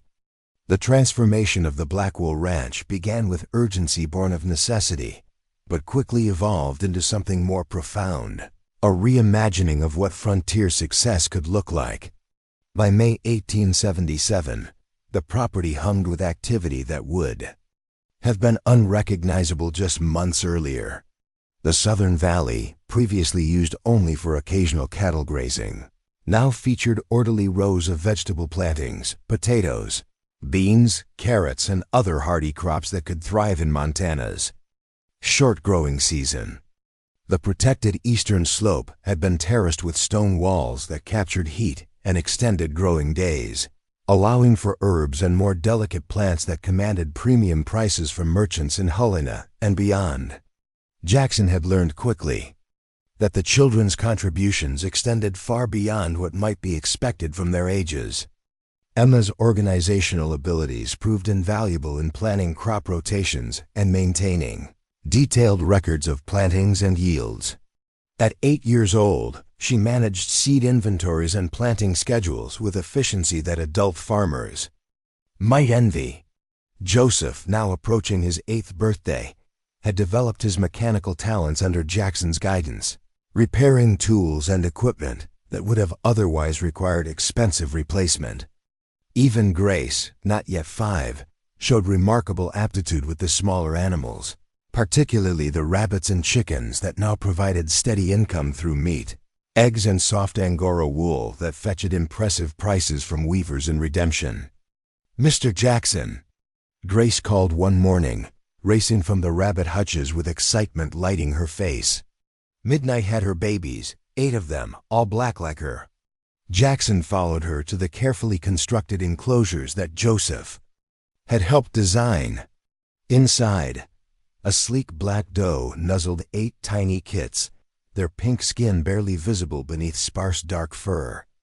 Grace approached the nest with gentle confidence, her small hands steady as she checked each tiny creature, while the mother rabbit remained surprisingly calm under her care. "They look healthy," Grace reported with the serious authority of someone performing important work. "All eating good. Can I name them?" "You earned that right," Jackson affirmed, watching with quiet amazement at how this formerly traumatized child had blossomed when given responsibilities that matched her natural affinities. "You've done a fine job with the breeding program." The breeding program had been Grace's term, adopted from overhearing adult conversations about livestock management. What had begun as a simple project to provide additional food sources had evolved into a specialized operation, producing both meat rabbits and prized Angora breeding stock.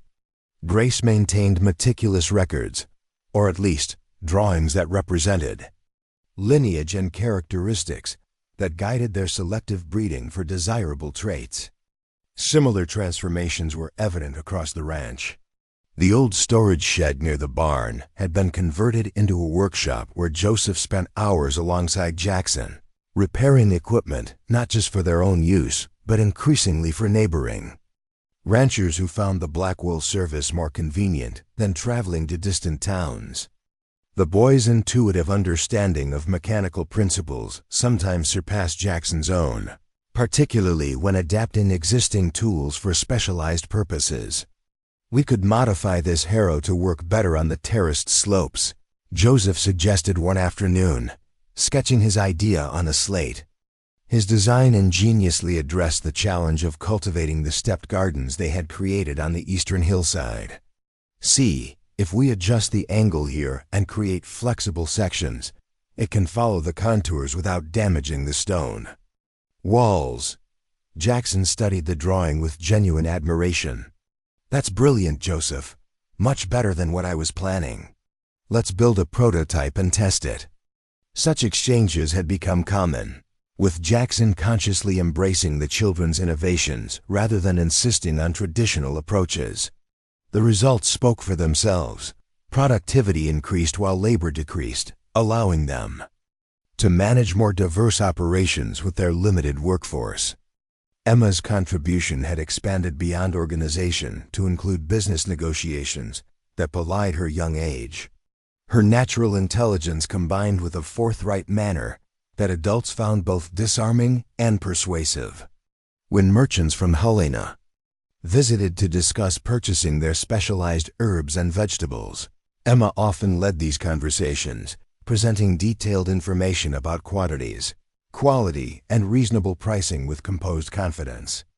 "Our thyme and sage are grown using spring water without any contamination," she explained to a visiting buyer from a Helena apothecary.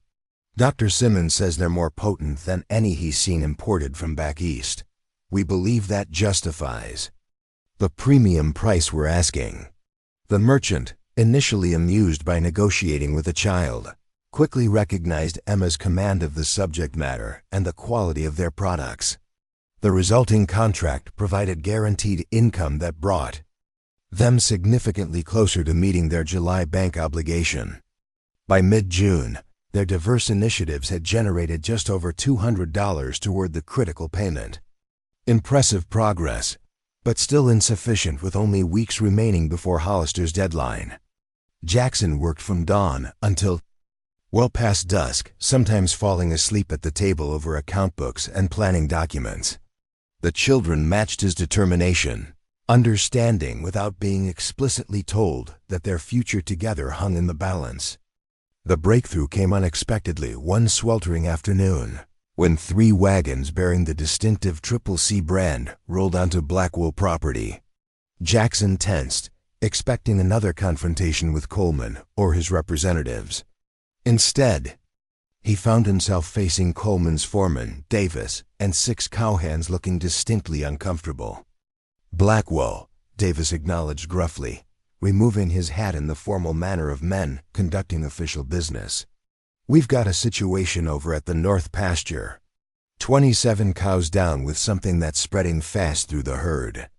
Doc Winters from Helena can't gear for 4 days, and we're losing animals every hour." Jackson understood immediately. Livestock disease could devastate a ranch, wiping out years of careful breeding and capital investment in days. Even a successful operation like the Triple C would struggle to absorb such losses. "What are the symptoms?" he asked, professional concern overriding any satisfaction at Coleman's misfortune. Davis described conditions that Jackson recognized from his father's careful teachings about cattle management. The symptoms suggested a treatable condition if addressed quickly and properly. The knowledge had been passed down through generations of ranchers, though modern veterinarians often preferred their own newer methods. "I might be able to help," Jackson offered cautiously. "My father developed an effective treatment for similar symptoms during an outbreak in '62. It's not modern medicine, but it worked when nothing else did." Davis glanced at his men before responding with the directness of someone whose priority was solving problems rather than maintaining rivalries.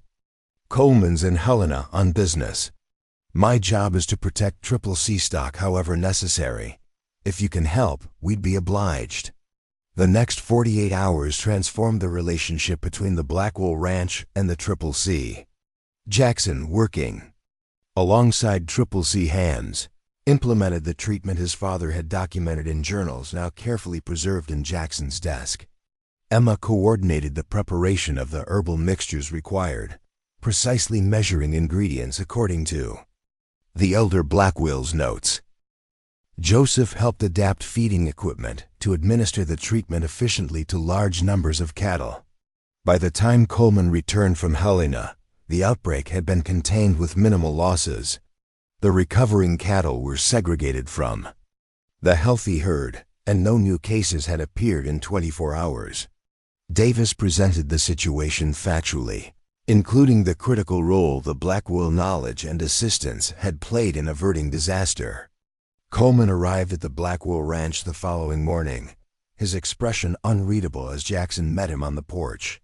The children watched nervously from the window, understanding the significance of this unexpected visit. "Davis tells me you saved a significant portion of my north herd," Coleman stated without preamble. Jackson shrugged slightly. "We helped implement a treatment my father developed.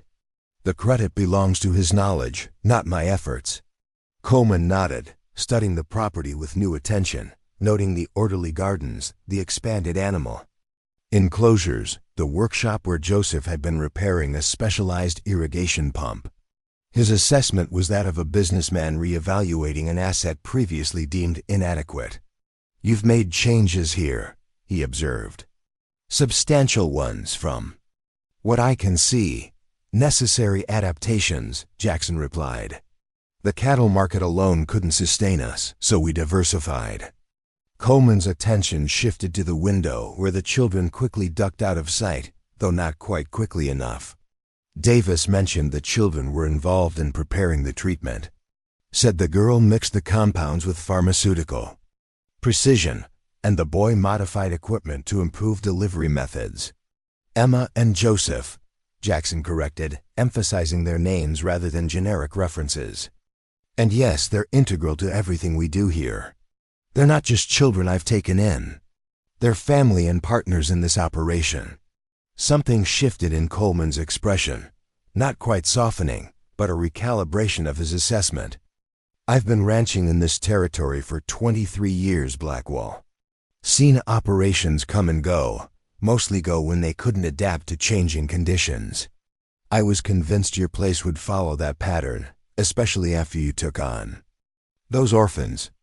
He paused, looking across the property with the evaluating eye of someone who measured worth in practical terms. "I was wrong. What you're building here isn't just surviving. It's pioneering approaches that the rest of us might need to consider." as the territory develops. From Coleman, this admission approached an apology. Jackson waited, sensing there was more to this unexpected visit than acknowledgement of assistance or reassessment of the Blackwell operation. "I've spoken with Hollister," Coleman continued after a moment. "Montana Territorial Bank has agreed to restructure your loans with more favorable terms, returning to the original payment schedule rather than the accelerated timeline they imposed. They've also approved additional credit for expanding your current initiatives, secured against future contracts rather than the property itself." Jackson's surprise must have shown on his face because Coleman actually smiled slightly, a rare expression from the normally stoic businessman. "Don't misunderstand, Blackwell. This isn't charity. It's recognition of viable enterprise and acknowledgement of debt. Your assistance saved CCC at least $5,000 in potential losses. More importantly, you've demonstrated approaches to diversification that have broader implications for ranching in this region as railroad expansion changes market dynamics." The conversation that followed transformed the Blackwell Ranch's prospects more fundamentally than any single season of successful crops or livestock breeding could have accomplished. Coleman proposed a cooperative arrangement whereby the CCC would contract specific services from Blackwell, mechanical repairs, specialized crop production, breeding stock from their increasingly reputable rabbit program, and most significantly, educational exchange where CCC hands would learn the diversification techniques the Blackwell operation had pioneered. By the time Coleman departed, the July payment was not merely secured, but rendered almost irrelevant in the context of their new financial structure. More importantly, the adversarial relationship that had threatened their future had transformed into a partnership that strengthened both operations through complementary capabilities. That evening, as Jackson explained the developments to the children in simplified terms they could understand, Emma asked the question that revealed her growing business acumen. "Does this mean Mr. Coleman isn't trying to take our ranch anymore?" "It means he's recognized we're more valuable as partners than as property," Jackson explained. "He still has the largest cattle operation in the territory, but we have knowledge and capabilities his ranch lacks. By working together instead of against each other, both ranches become stronger." Joseph, ever practical, wanted specific details. "So we'll fix their equipment, and they'll help us with cattle drives, and they'll buy our vegetables and rabbit meat?" "Exactly," Jackson confirmed. "And they'll pay fair prices because they understand the value we provide. That's how good business works, finding arrangements where everyone benefits rather than one side winning while the other loses." Grace's question was simpler but touched the heart of what mattered most to all of them. "So we get to stay together? Forever?" Jackson gathered all three children into an embrace that would have felt foreign to him a year earlier, but now seemed the most natural expression of what they had become together. "This is your home for as long as you want it. What we've built here belongs to all of us, not just the land and buildings, but the family we've created together." The transformation of the Blackwell Ranch from struggling cattle operation to diversified agricultural enterprise accelerated over the following months as expanded contracts and cooperative arrangements with the CCC provided both stability and opportunity for innovation. By the autumn of 1877, barely a year after Jackson's impulsive decision at the Courthouse auction, the property had become a hub of activity that attracted attention throughout the territory. Dr. Elizabeth Carlton from the newly established Montana Agricultural College visited in October, spending a week documenting the Blackwell methods for potential implementation elsewhere. Her official report to territorial authorities described the operation as a pioneering model of diversified frontier enterprise, particularly notable for its integration of education and practical application across multiple disciplines. What most impressed Dr. Carlton, however, wasn't the agricultural innovations or mechanical adaptations, but the educational approach that had developed organically around the children's involvement. The Blackwell method treats education not as separate from productive work, but as intrinsically integrated with practical application, she wrote. The children learn mathematics through calculating crop yields and material requirements, literacy through maintaining records and correspondence with merchants, sciences through direct experimentation with soil compositions and breeding programs. The results speak for themselves. These children demonstrate knowledge and capabilities far beyond their chronological ages or formal educational opportunities.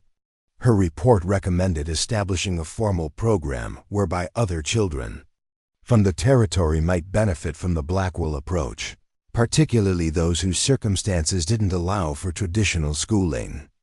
Judge Montgomery, who had maintained supportive interest in the children's welfare, embraced this recommendation with unexpected enthusiasm, proposing that the territorial government provide funding for an experimental educational initiative based at the Blackwell Ranch. What Dr. Carlton is suggesting, he explained during a meeting at the Redemption Courthouse that autumn, is that we recognize the Blackwell approach as a legitimate educational model, particularly suited to frontier circumstances. With modest funding, the program could be expanded to serve additional children while documenting methods for implementation elsewhere.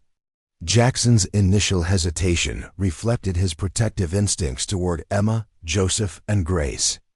I'm not opposed to sharing what we've learned, but these children have already experienced significant disruption and trauma. Their stability and security remain my primary concern. It was Emma herself who addressed his reservation with the composed thoughtfulness that continued to surprise adults encountering her for the first time. Mr. Jackson, she said, using the name that had evolved from their early formality, but maintained the respect she felt he deserved. Helping other children like us would be good for everyone. We know what it's like to be alone and scared. If our ranch can help other children learn and feel safe like we do, isn't that the right thing to do? Her perspective, echoed by Joseph and Grace in their own ways, shifted Jackson's thinking from protective caution to consideration of broader possibilities. The children's willingness to share their hard-won security with others who had experienced similar hardships reflected character development that made him profoundly proud of the people they were becoming.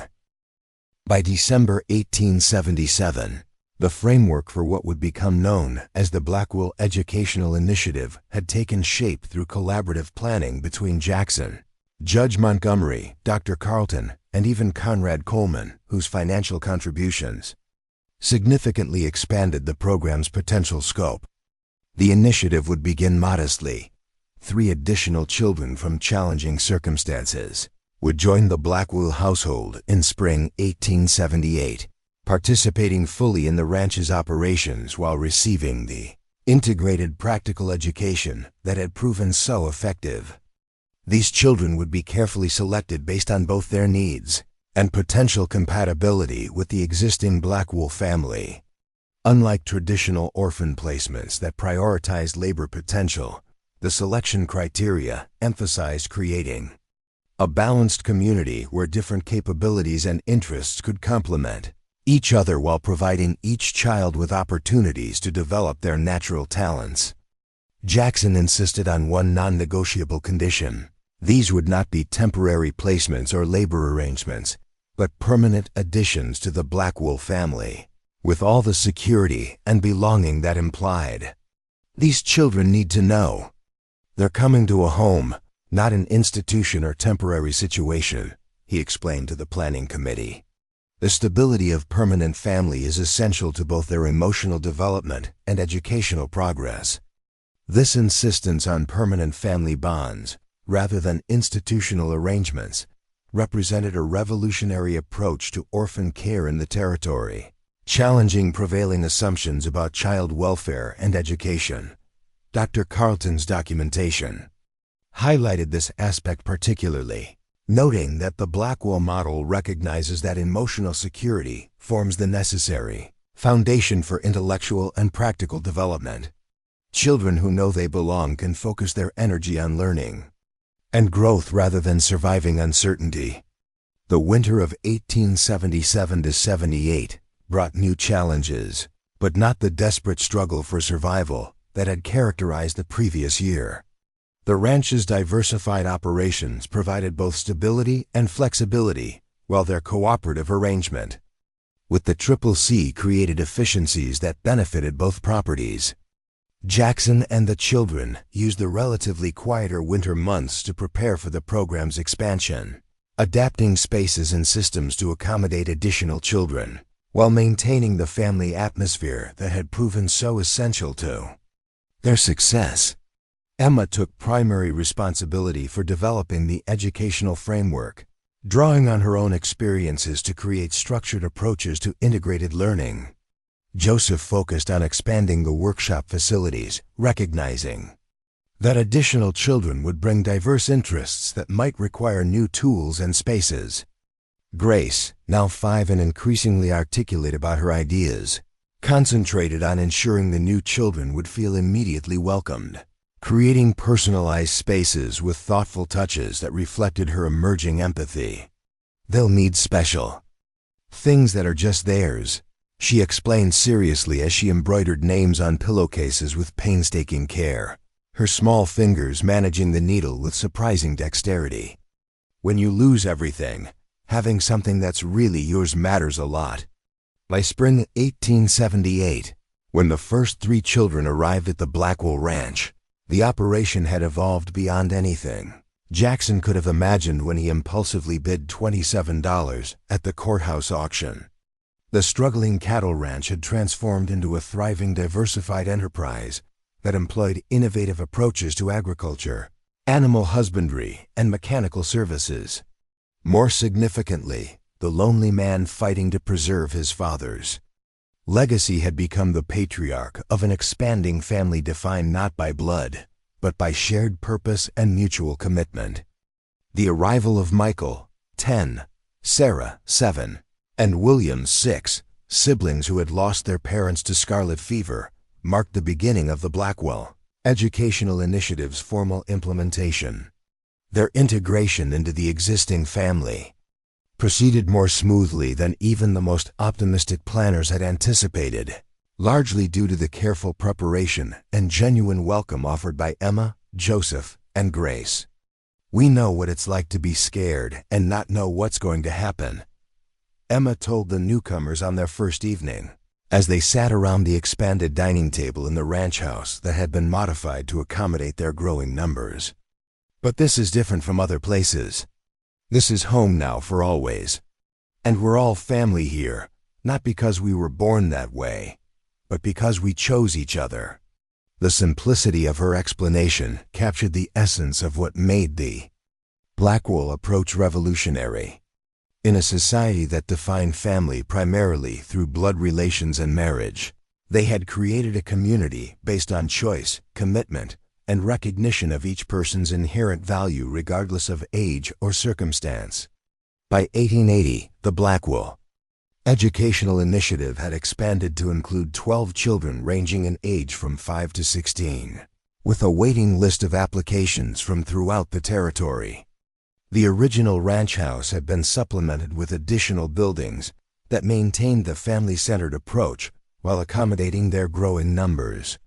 The agricultural operations had similarly expanded, with specialized production that supplied markets as far away as St. Louis and Chicago with premium products unique to their integrated methods. What most impressed visitors, however, wasn't the productive enterprise or innovative techniques, but the atmosphere of purposeful belonging that characterized interactions throughout the property.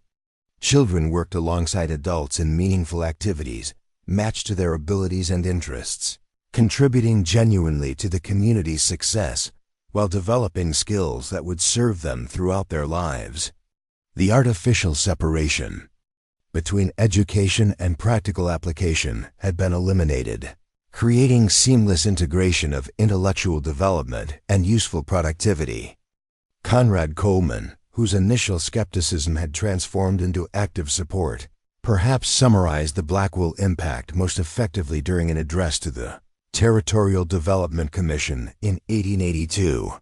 What Jackson Blackwell and those children have created represents more than successful adaptation to frontier conditions, he stated. They've pioneered an approach to both agriculture and education that may well define Montana's future development. By recognizing that diversity creates resilience in crops, in revenue streams, in educational approaches, they've established a model that challenges our traditional assumptions about what success looks like in the changing West. The most significant validation, however, came not from official recognition or economic success, but from the development of the children themselves. Emma, now 13 and recognized throughout the territory for her organizational capabilities, had established correspondence with educational reformers as far away as Boston and Philadelphia. Joseph, whose mechanical innovations had secured multiple patents despite his young age, received regular consulting requests from manufacturers in eastern cities. Grace, whose natural affinity with animals had evolved into scientific interest in breeding and behavior, contributed regularly to agricultural journals with observations that impressed university-trained experts. Even more remarkable were the achievements of children who had joined the Blackwell family after the initial 3. Michael, whose early years had been marked by constant relocation and instability, discovered exceptional talent for architectural design, creating innovative buildings that maximized efficiency while respecting Montana's challenging climate. Sarah developed sophisticated understanding of medicinal plants that combined traditional knowledge with scientific documentation, establishing a dispensary service that provided remedies throughout the region. By 1883, 7 years after Jackson's impulsive decision at the Courthouse auction, the Blackwell Educational Initiative had been officially recognized by the territorial government as an accredited alternative to traditional schooling. More significantly, elements of the Blackwell approach were being implemented in conventional schools throughout Montana, particularly the integration of practical application with theoretical knowledge and the recognition that children learn most effectively when their education connects directly to meaningful contribution. Jackson Blackwell, now 45 and regarded throughout the territory as an innovative leader rather than a struggling rancher, reflected on this transformation during the 7th anniversary celebration of that fateful auction day. Surrounded by the expanded family that had grown to include 17 children of various ages, all thriving in the environment of purposeful belonging they had created together, he addressed the gathered community with characteristic straightforward sincerity. 7 years ago, I made what appeared to be the most reckless decision of my life, spending every dollar I had on 3 orphan children at a time when I could barely sustain myself.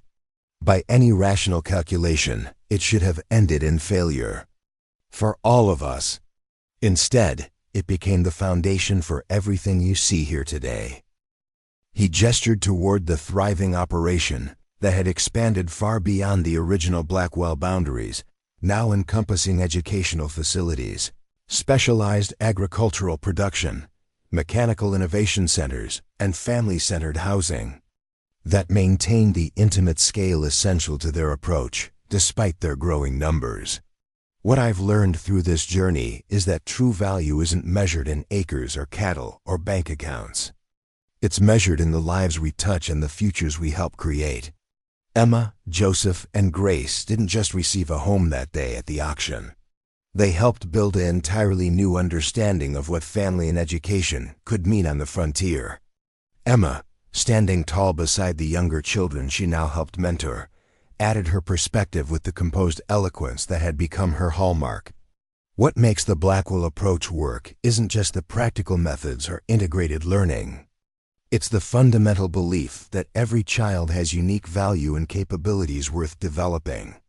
When children know they truly belong, not as charity cases or labor resources, but as essential members of a family, they can focus on growth rather than mere survival. As the celebration continued into the evening with music and dancing, and the comfortable interactions of a community that had evolved beyond traditional definitions of family, Jackson found a quiet moment with the original 3 children who had transformed his life and, ultimately, education throughout the territory. Did you ever imagine that day at the auction that we'd create all this together? He asked them, genuine curiosity in his question. Joseph, now 14 and nearly as tall as Jackson himself, shook his head.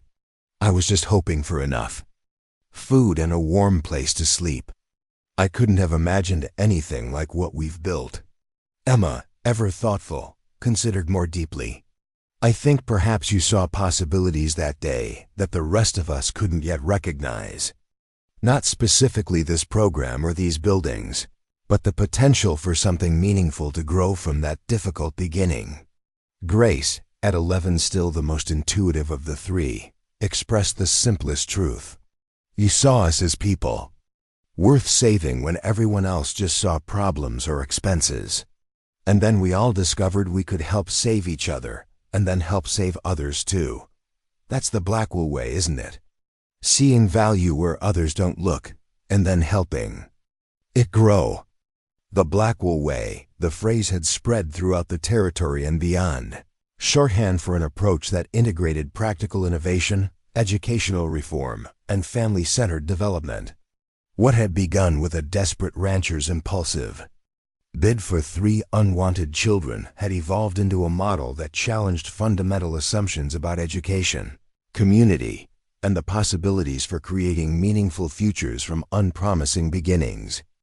As Montana approached statehood in the late 1880s, the Blackwell Educational Initiative became an integral part of the new state's approach to rural development and child welfare. The principles established at that struggling ranch would eventually influence educational policy throughout the American West, demonstrating that frontier innovation could lead rather than follow in creating systems that recognized and developed human potential in all its diverse forms. The desperate rancher who spent his last $27 on 9 starving orphans didn't just change his own life or even just those children's lives. He pioneered an approach that would transform an entire territory's understanding of education, family, and community development for generations to come. The Blackwell legacy wasn't measured in acres or buildings, but in the thousands of lives, touched by the revolutionary idea that family could be created through choice rather than circumstance, and that education worked best when it connected directly to meaningful contribution within a community that valued each person's unique capabilities. If this story has inspired you, remember that sometimes our most meaningful contributions begin with choices that seem impractical or even foolish by conventional standards. The courage to follow our deepest values rather than merely practical calculations can lead to innovations that transform not just individual lives, but entire communities. Like Jackson Blackwell, we each have the capacity to see potential where others see only problems, to create family where circumstances have created isolation, and to build futures that extend far beyond our own lives. Up next, you've got 2 more standout stories right on your screen. If this one hit the mark, you won't want to pass these up. Just click and check them out. And don't forget to subscribe and turn on the notification bell so you don't miss any upload from us.